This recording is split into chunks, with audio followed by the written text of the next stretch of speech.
How would you describe who we are or what we are?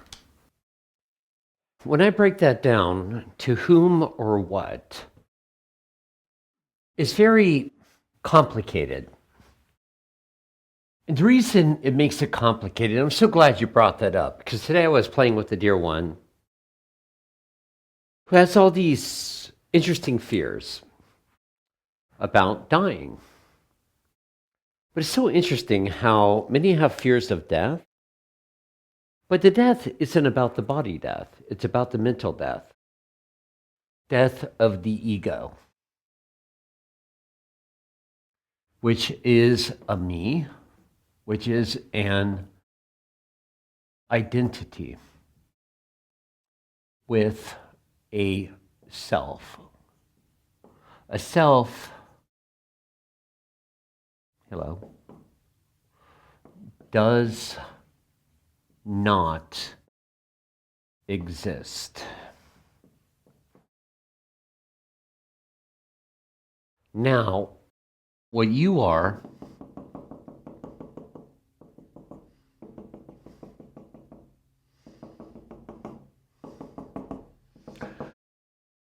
are total complete particles of light.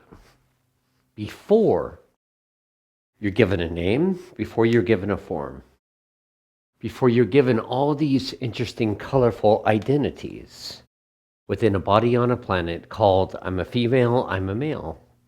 I'm a lovableness, I'm a not lovableness. Before I'm an embryo, or I'm an amoeba. I'm an amoeba. Or I'm all this, I'm all that, I'm all that, I'm all this. I'm lovable, not lovable, blah, blah, blah.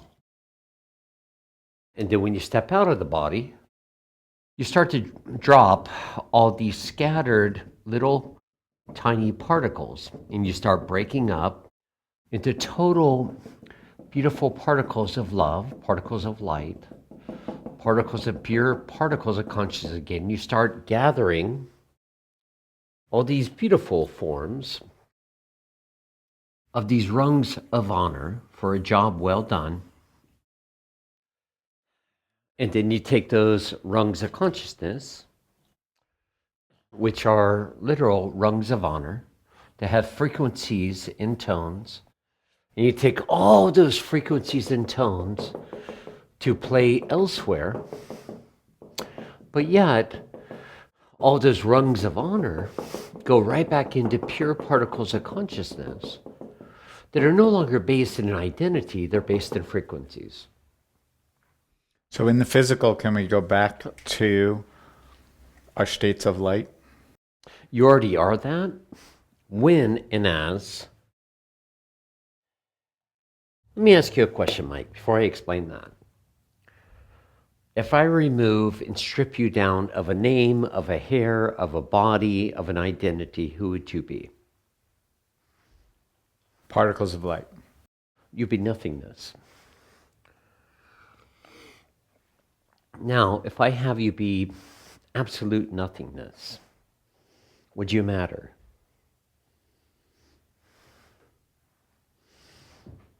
Yes. Absolutely not. To the head.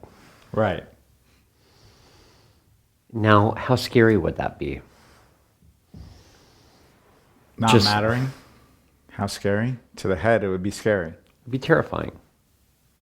But to the whole universe, it would be priceless, which in turn opens up your whole life and your whole world, which makes you specifically what you hear metaphysically, health vitality, in your optimum health and well-being, wide open, unlimited, but then watch your whole world start to change. And when you talk about marrying the higher and the lower, when you have done that, or when a person has done that, or is in the process of doing it, are they that much more wide open? Particles of light without an identity? and receptive. The world does not own them. They're opening up to the whole universe to enjoy the world.